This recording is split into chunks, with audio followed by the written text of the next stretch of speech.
Mari kita masuk perlahan ke ayat yang sangat misterius ini. Ayat yang sering disebut oleh para sufi sebagai Mitsak al-Azal, perjanjian primordial antara manusia dan Allah sebelum manusia lahir ke dunia. Ayatnya adalah QS Al-Araf, ayat 172.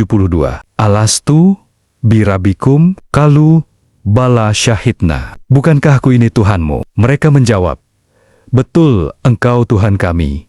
Kami bersaksi. Secara lahiriah, ayat ini menggambarkan sebuah peristiwa metafisik. Seluruh ruh manusia dikumpulkan oleh Allah sebelum masuk ke dunia. Lalu Allah bertanya dan ruh menjawab. Namun dalam dunia tasawuf, ayat ini bukan hanya peristiwa sejarah ruhani, tetapi rahasia kesadaran manusia tentang Tuhan. Sekarang kita lihat melalui dua lensa sufi besar, Junade al-Baghdadi dan Abu Hamid al-Ghazali. 1.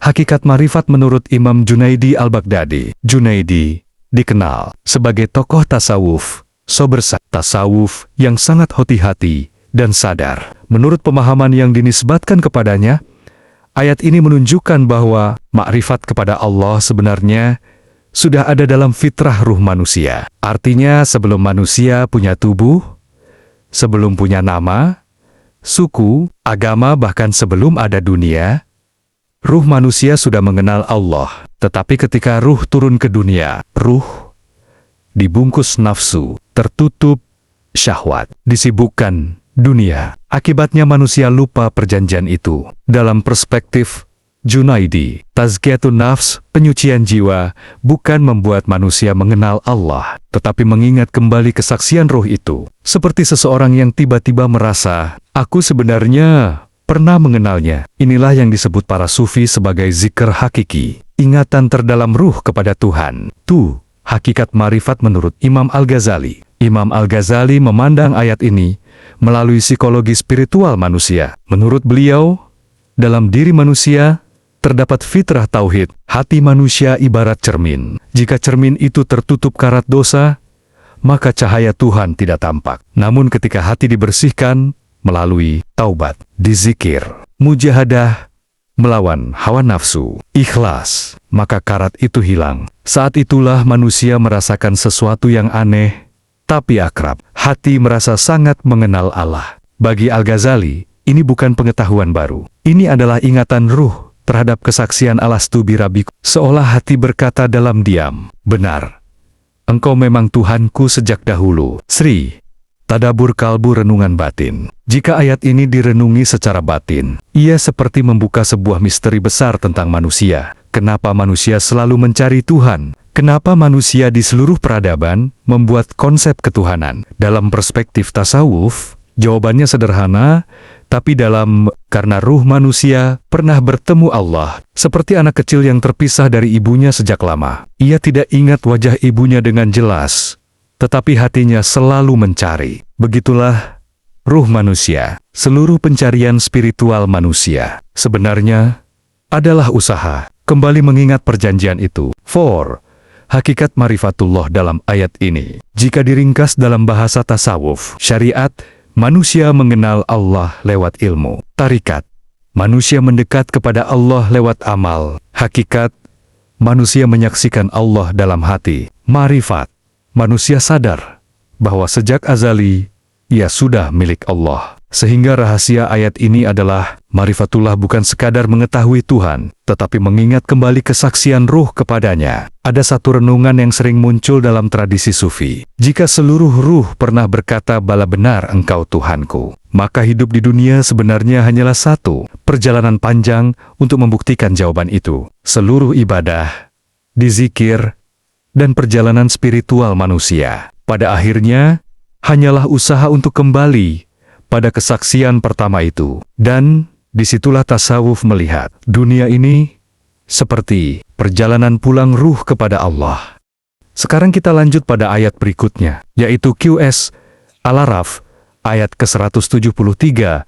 Ayat ini masih berhubungan langsung dengan ayat sebelumnya tentang perjanjian ruh. Makna lahiriahnya kira-kira demikian. Allah mengambil kesaksian dari ruh manusia, agar nanti di hari kiamat, manusia tidak berkata, sesungguhnya kami hanya mengikuti nenek moyang kami, dan kami hanyalah keturunan setelah mereka. Jika direnungi secara tasawuf, melalui tadabbur kalbu, ayat ini menyimpan pelajaran besar tentang tanggung jawab kesadaran manusia. Mari kita lihat melalui pandangan dua tokoh tasawuf, Junaid al-Baghdadi dan Abu Hamid al-Ghazali. Hakikat menurut Imam Junaidi al-Baghdadi. Dalam pemahaman yang dinisbatkan kepada Junaidi, ayat ini menunjukkan bahwa manusia tidak bisa beralasan dalam urusan mengenal Allah, karena sebelum manusia lahir, ruhnya sudah bersaksi. Artinya, di dalam diri manusia terdapat fitrah ma'rifat, benih pengenalan terhadap Tuhan. Namun ketika manusia hidup di dunia, sering terjadi tiga hal yang menutup kesadaran itu. Mengikuti tradisi tanpa memahami hakikat, mengikuti hawa nafsu, mengikuti lingkungan yang menjauhkan dari Allah. Maka menurut jalan tasawuf Junaidi, tazkiyatun nafs, penyucian jiwa, adalah usaha membuka kembali fitrah itu, bukan agar manusia menciptakan iman baru, tetapi agar fitrah kesaksian ruh itu bangkit kembali, seperti api kecil yang tertutup abu. Api itu sebenarnya masih ada, hanya perlu disingkap. Hakikat menurut Imam Al-Ghazali, pandangan Al-Ghazali sangat dalam hal psikologi hati. Menurut beliau, ayat ini menunjukkan bahwa Allah telah memberikan dua saksi dalam diri manusia. 1. Fitrah hati. 2. Akal. Keduanya menjadi bukti agar manusia tidak bisa berkata, "Aku tidak tahu." Namun Al-Ghazali menjelaskan bahwa hati manusia bisa tertutup oleh apa yang ia sebut hijab tirai batin. Tirai itu bisa berupa cinta dunia yang berlebihan, kesombongan, kebiasaan mengikuti orang lain tanpa berpikir. Karena itu dalam jalan tazkiyatun nafs, seorang salik membersihkan hati melalui muhasabah, dizikir, taubat, ikhlas. Ketika tirai itu terbuka, hati manusia kembali merasakan kehadiran Allah yang sebenarnya sudah dikenal sejak alam ruh. Tadabbur kalbu, renungan batin. Jika ayat 172 berbicara tentang kesaksian ruh, maka ayat 173 berbicara tentang tanggung jawab manusia. Tasawuf melihatnya seperti ini. Allah sudah menanam cahaya pengenalan dalam diri manusia, namun manusia harus menjaga cahaya itu agar tidak padam. Dalam bahasa Sufi, ruh membawa nur ma'rifat, nafsu membawa kabut kelalaian. Perjalanan spiritual manusia adalah proses membersihkan kabut itu. Ketika kabut hilang, hati manusia menyadari sesuatu yang sangat dalam, bahwa sejak awal keberadaannya, ia sudah mengenal Tuhannya. Hakikat ma'rifatullah dalam ayat ini, jika dirangkum dalam perspektif tasawuf, ayat ini mengajarkan bahwa ketidaktahuan manusia tentang Allah bukan karena tidak pernah diberi tanda, tetapi karena hati manusia tertutup oleh kelalaian. Maka jalan ma'rifat bukan sekadar belajar ilmu. Jalan ma'rifat adalah membersihkan hati sampai fitrah kesaksian ruh kembali hidup. Dalam pengalaman para sufi, ketika hati benar-benar bersih, manusia merasakan sesuatu yang sangat halus. Bukan hanya percaya kepada Allah, tetapi merasakan kedekatan denggenia dalam kedalaman hati. Ada satu renungan menarik dari tradisi tasawuf. Ayat 172 berbicara tentang janji ruh kepada Allah. Ayat 173 berbicara tentang alasan manusia di dunia. Seakan-akan Al-Quran sedang mengingatkan manusia, sebelum lahir engkau sudah berkata bala engkau Tuhanku. Maka kehidupan di dunia ini sebenarnya hanyalah kesempatan untuk membuktikan kesaksian itu melalui kesadaran, amal, dan penyucian hati. Sekarang kita sampai pada penutup rangkaian ayat tentang perjanjian ruh, yaitu QS Al-Araf ayat ke-174. Ayat ini berbunyi secara makna. Allah menjelaskan tanda-tandanya secara terperinci, agar manusia kembali dan memahami kebenaran. Dalam bahasa Al-Quran, digunakan kata la alahum yarjiun, supaya mereka kembali. Kata kembali ini sangat menarik jika direnungi dalam tasawuf, karena ia tidak hanya berarti kembali dari kesalahan, tetapi kembali kepada kesadaran asal ruh. Mari kita lihat melalui kacamata dua tokoh besar tasawuf, Junaid al-Baghdadi dan Abu Hamid al-Ghazali. Hakikat menurut Imam Junaidi al-Baghdadi, dalam pemahaman tasawuf yang dinisbatkan kepada Junaidi, ayat ini menunjukkan bahwa seluruh ayat Allah adalah tanda pengingat. Allah menjelaskan ayat-ayatnya dalam 3 bentuk. 1.